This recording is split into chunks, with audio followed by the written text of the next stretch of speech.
نامزد شدن زهرا الهام با پسر ازاره.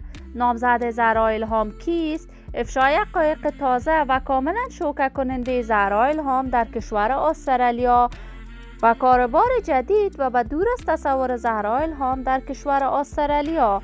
من در این ویدیو پیرامون حقایق همین ماجرا خواهم پرداخت. پس در ادامه با کانال دنیا اینفو باشید.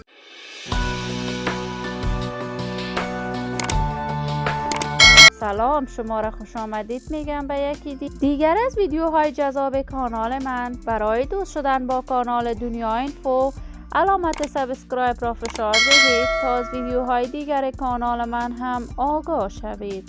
زهرا الهام هنرمند خوش صدا، خوش سیما و ناماشنای کشور است که شهرت هنری خوبی این روزها در میان هنرمندان و جوانان کشور افغانستان به دست آورده است.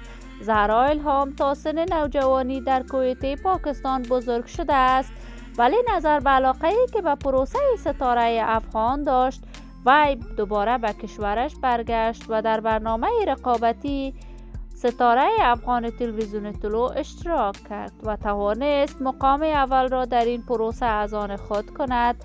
زهرا الهام با سرودن آهنگ‌های پشتو با لیلا خان هنرمند پاکستانی به اوج شهرت هنری رسیده است.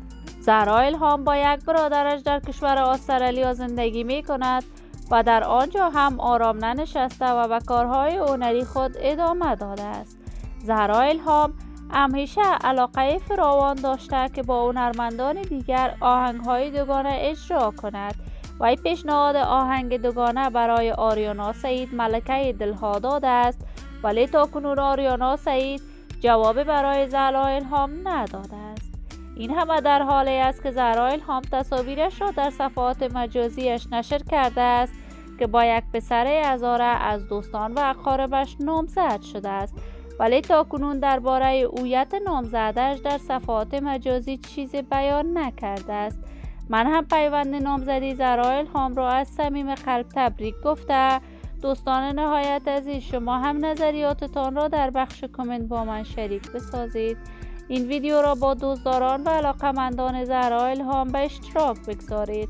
اگر تا هنوز عضو کانال من نشدید، پس برای دوست شدن با کانال دنیا اینفو علامت سابسکرایب را فشار دهید تا ویدیوهای دیگر کانال من را از دست ندهید.